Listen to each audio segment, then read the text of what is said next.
So I believe you're a Sheffield lad. I am a Sheffield lad. So what was your childhood like? Well, grew up in Walkley. Basically, it was more like Upperthorpe, I think.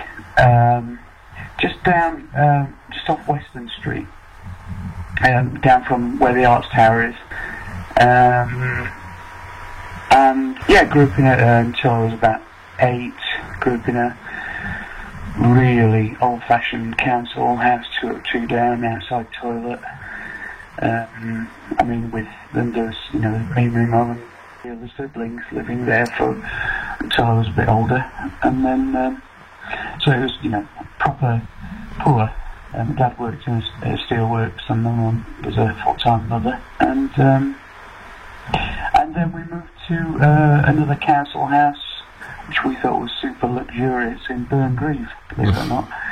And so everybody who goes, "Oh, aren't they grim, those council houses?" Believe me, compared to where we were living, it was absolute luxury. Central heating, indoor toilet, that sort of thing. So yeah, so growing up there, and then we ended up in Broomwall Flats in Sheffield, which is where I spent most of my teenage years until I moved to London. When you were very young, what sort of music was in your household?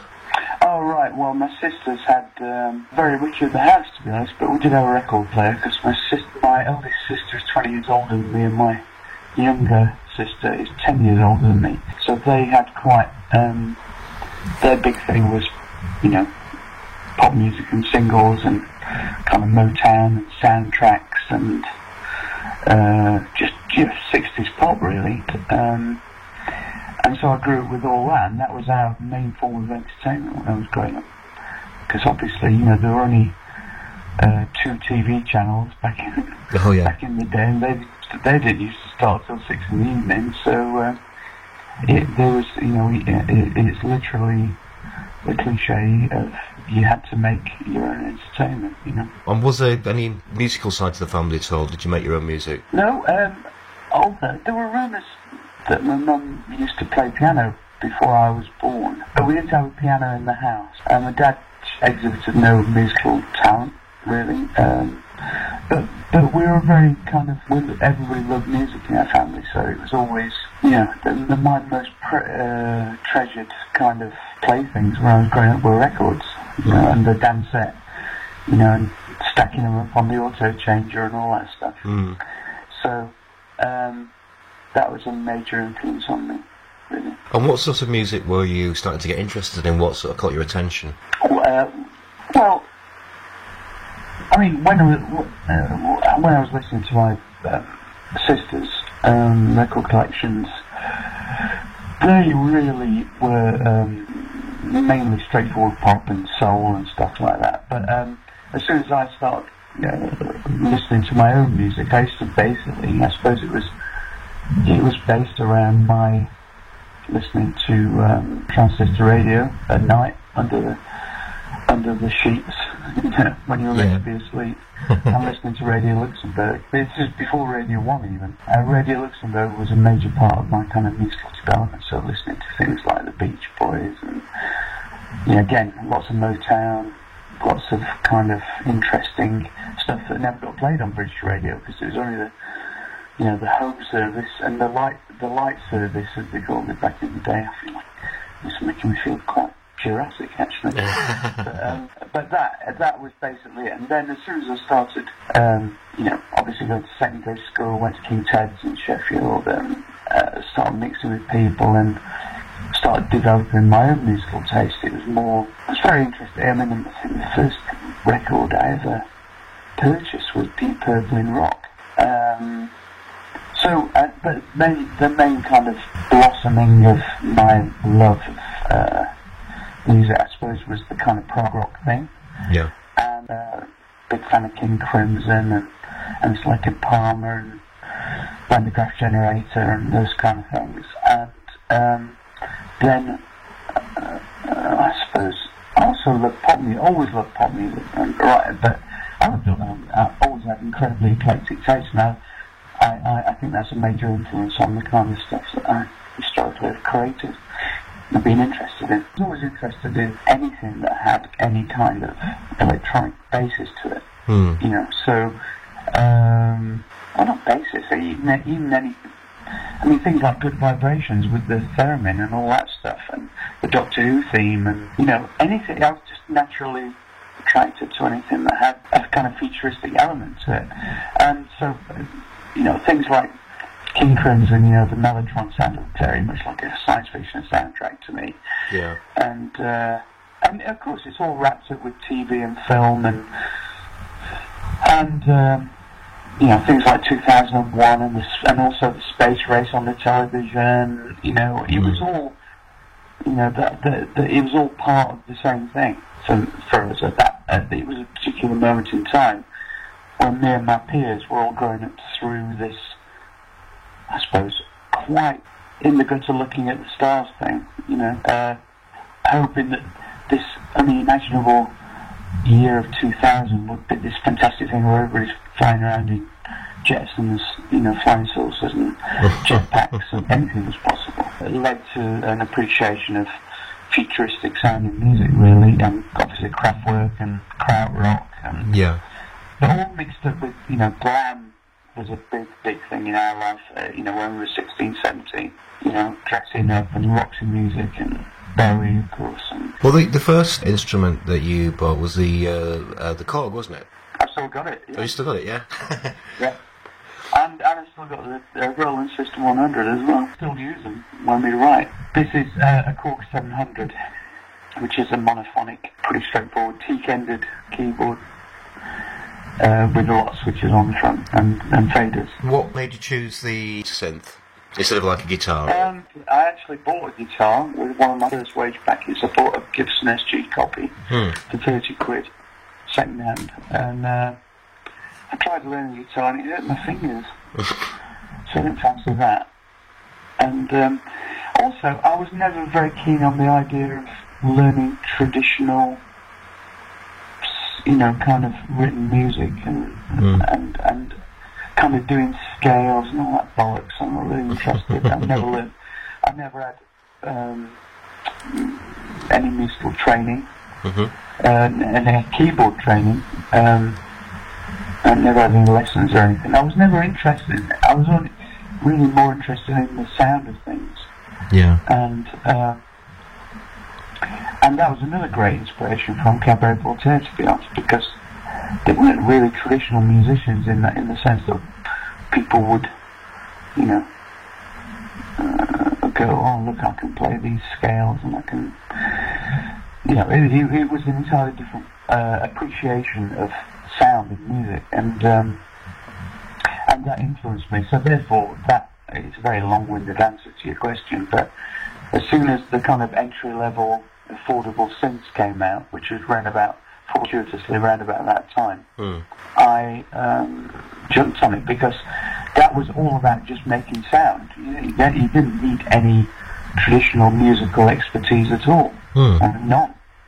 What you did need is an ear for melody, perhaps, and an ear for sound, which I've always had. And so it was a perfect marriage, really, and I went on from there, and it became really the fact that right from the start, everything I did was put onto tape, for instance. So the whole songwriting aspect was always wrapped up with recording everything onto tape, rather than, shall we say, the traditional way of jamming in a rehearsal room, and then recording what you've rehearsed. The creative process was an iterative one, kind of like a building process. So right from the outset, I learned my appreciation of music through multi-track recording and tape manipulation and kind of assemblage, really. It's a different technique entirely, and so when it came round to when I started British Electric Foundation, which was really the production arm of my production style, it was like the branding of that, it was just a natural fit, because everything we did right from the start was about production. Yeah. You know, it wasn't, we decided to be record producers. I mean, by the way, this is the default setting now. I mean, I teach a lot of students about